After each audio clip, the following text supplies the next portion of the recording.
Chapter 1 Welcome to Argentina.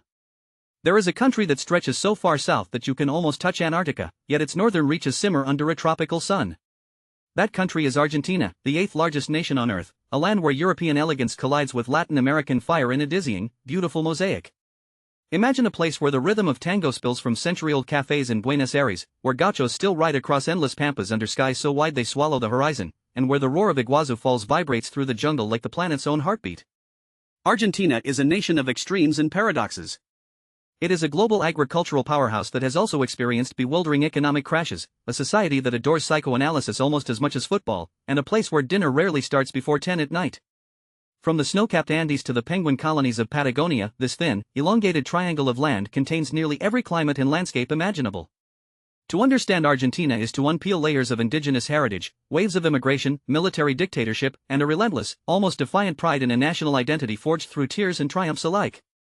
So, let's embark on a journey from the streets of La Boca to the glaciers of the Deep South, and explain Argentina in 12 minutes. Chapter 2 A Land of Dramatic Contrasts. Argentina's geography is a study in superlatives.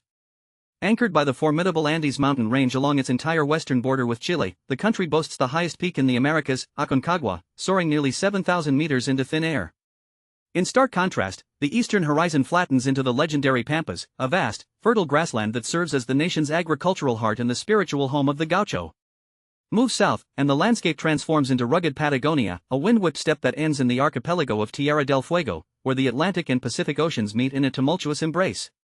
The north offers yet another world, the high-altitude deserts of Salta and Jujuy, where multicolored mountains and cactus-strewn valleys preserve ancient indigenous traditions. Water defines much of the country, too. The Parana River snakes through wetlands and rainforests before thundering over Iguazu Falls, a horseshoe of over 270 cascades that span the border with Brazil. Argentina also claims a slice of Antarctica, maintaining permanent research stations on the frozen continent. With such immense latitudinal reach, from subtropical forests to subpolar climates, the biodiversity is staggering. Whales breed off Peninsula Valdez, condors glide over Andean peaks, and capybaras wade through the Ibera wetlands.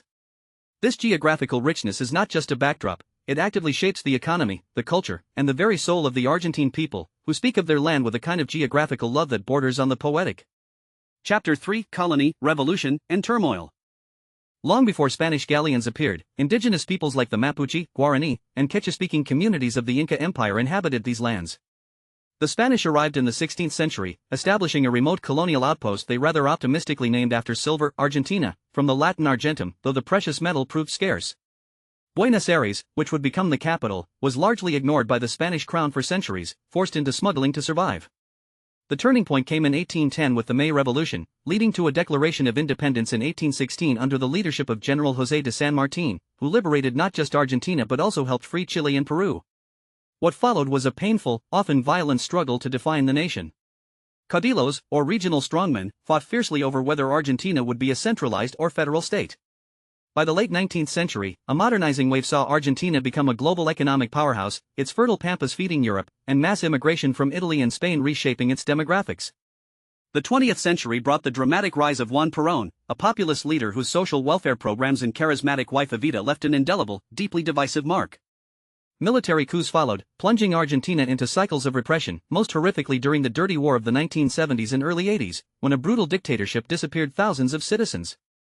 The disastrous 1982 Falklands War with Britain, intended to rally nationalist sentiment, instead accelerated the junta's collapse, heralding a fragile return to democracy that continues to evolve today, marked by economic volatility and resilient civilian institutions. Chapter 4 Soul of the Nation. To encounter an Argentine is to be greeted with a kiss on the cheek, offered an opinion on everything, and immediately drawn into a conversation that will last far longer than intended. The population of around 46 million is overwhelmingly of European descent, primarily Italian and Spanish, a legacy of massive migration between the 1880s and 1950s. This Italian influence is unmistakable in the sing-song intonation of Rioplatense Spanish, the ubiquitous gesture of talking with both hands, and an almost religious devotion to coffee or, more precisely, to the ritual of gathering. Family ties are exceptionally strong, and Sunday asados, long, slow barbecues, are sacred institutions where generations come together. Argentines are famously passionate about football, the names Maradona and Messi are uttered with quasi-religious reverence, and a Super Clásico match between Boca Juniors and River Plate can bring the country to a standstill.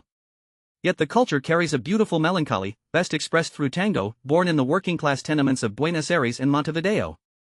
More than a dance, tango is an aching, dramatic philosophy of longing and connection. There's also a deep intellectual tradition.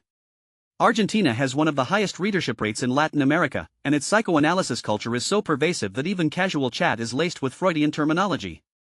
A proud, expressive, warm, and often stubborn people, Argentines have cultivated a unique identity, perfectly balancing their European roots with a defiantly distinct Latin American spirit. Chapter 5: An Economy of Paradoxes. Argentina's economy is one of the world's most puzzling and dramatic narratives, a country rich in natural resources and human talent that has repeatedly suffered devastating cycles of boom and bust. It is a global leader in agricultural exports, with the endless pampas producing soybeans, wheat, and corn, while its cattle ranches serve up some of the finest beef on the planet. The country also has significant lithium reserves in the northwest, crucial for the green energy transition, and the massive Vaca Muerta shale formation in Patagonia holds the world's second-largest unconventional gas reserves. Industry is diverse, from automobile manufacturing to a growing software and tech sector that has earned the nickname the Silicon Valley of the South. Yet, despite this wealth, Argentina's modern history is scarred by inflation that has often spiraled into triple digits, sovereign debt defaults, and currency controls that frustrate citizens and investors alike. The repeated crises have created a famously resilient and creative population, adept at navigating parallel exchange rates and preserving savings in US dollars under mattresses. Economic policy swings wildly with political changes, veering between protectionism and free market experiments. This volatility has severely impacted poverty and inequality, leaving a nation that is technically high income to feel perpetually on the brink. Today, Argentina stands at a crossroads, rich in lithium and agricultural power, yet desperately seeking a path to sustainable stability that matches its immense potential. Chapter 6: Eating the Argentine Way. To truly grasp Argentina, you must sit at its table, where the ritual of eating is a slow, social, and deeply carnivorous affair. The absolute centerpiece is asado, both a cooking technique and a social event. We are not talking about hastily flipping burgers. Asado is a meticulous, hours-long art form where various cuts of world-renowned beef, sausages, and offal are cooked over smoldering wood or charcoal. The parrillero, or grill master, commands quiet respect, and the first bite of a perfectly salted vacío flank steak is a revelation. But the national obsession goes beyond meat. Empanadas, those baked or fried pastry pockets, vary delightfully by province, stuffed with hand-chopped beef and salta, spiced with cumin and tucumán, or filled with sweet corn in the northwest. Milanesa, a breaded cutlet borrowed from Italian heritage, rivals steak for the title of national dish, often topped with tomato sauce and ham to become a formidable alla napolitana.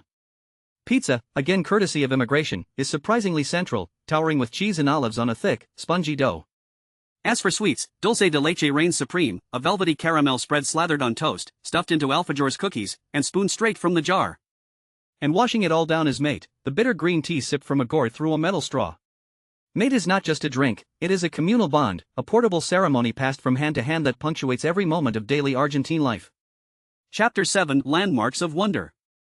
Argentina's famous places read like a fantastical bucket list, each site more astonishing than the last. Begin in Buenos Aires, the seductive capital often called the Paris of South America. The multicolored houses of the La Boca neighborhood, the pink-walled Casa Rosada where Eva Perón addressed the nation, and the grand boulevards of Recoleta with its labyrinthine cemetery of marble mausoleums all throb with intensity. But the city is merely the gateway. Far to the northeast, straddling the border with Brazil, lies Iguazu Falls, a heart-stopping wonder where millions of liters of water plunge from jungle cliffs in a roar so profound that it leaves visitors trembling. In Patagonia, the Perito Moreno Glacier in Los Glaciares National Park is one of the only advancing glaciers on Earth. You can watch cathedral-sized chunks of electric blue ice calve into Lake Argentina with a deafening crack. The jagged granite spires of Fitzroy and Cerro Torre draw climbers and trekkers from around the globe to the town of El Chaltén. Down in the Beagle Channel, the city of Ushuaia proudly claims the title of the world's southernmost city, a starting point for Antarctic cruises. The Quebrada de Humahuaca in the north offers a seven-colored mountain and Incan ruins, while the wine capital Mendoza sits in the rain shadow of Aconcagua, producing Malbecs that rival the world's best. This is a country of epic, cinematic scenery everywhere you turn. Chapter 8: Things that will surprise you. Beyond the clichés, Argentina holds a treasure trove of astonishments. First, the country has the highest number of psychologists per capita anywhere in the world. It is not unusual to see therapy appointments woven seamlessly into daily life, a legacy of a society in constant introspection. Second, although fiercely Catholic in identity, the political system is remarkably progressive. Argentina was the first country in Latin America to legalize same-sex marriage in 2010, and it also pioneered gender identity laws. Third, the national sport might be football, but pato, a rough mix of polo and basketball played on horseback using a leather ball with 6 handles, is the official national sport, dating back to gaucho times. Fourth, the Falkland Islands, known here as the Malvinas, remain a deep, open wound in the national psyche. Every vehicle license plate and major monument reinforces the claim to the islands, and veterans are treated with solemn reverence. Fifth, in the province of Buenos Aires, you can visit the town of Carlos Quine, where a railway no longer runs but where locals have converted the abandoned station into a quirky restaurant. Sixth, Argentina is home to one of the southernmost ski resorts on the globe, Cerro Castor near Ushuaia, where you can ski with a view of the ocean. And finally, despite the economic turmoil, Argentina boasts some of the highest literacy rates in the hemisphere and a film industry that has produced multiple Oscar-winning directors. This is a nation that constantly confounds expectations, thriving not in spite of its contradictions but because of them. Chapter 9: The Road Ahead. Argentina stands forever on a precipice between its staggering potential and its recurring crises, and this dramatic tension may well be its defining characteristic. Looking forward, the country holds several keys that could unlock a more prosperous chapter. The Vaca Muerta shale reserves offer energy independence and an export lifeline, while the lithium triangle in the north places Argentina at the center of the global electric vehicle revolution. A young, tech-savvy generation is building a vibrant startup culture, exporting software and creative services rather than just raw materials. Yet the road ahead is steep. Taming inflation, rebuilding trust in the peso, and bridging deep political polarization are monumental tasks that no single leader has managed sustainably. The Argentine spirit, however, is forged in crisis. It is a culture of resilience, of finding joy in a shared mate regardless of the bank balance, of artistic innovation even when institutions fail. The country's future will be written not just in presidential palaces but in the countless asados, milongas, and classrooms where Argentines continue to debate their own identity with unparalleled passion. Argentina taught the world that the economy can crash and life still goes on with beauty and intensity. As this vast, contradictory nation navigates the 21st century, the world would be wise to watch closely, because Argentina always, against all odds, finds a way to surprise and inspire us all.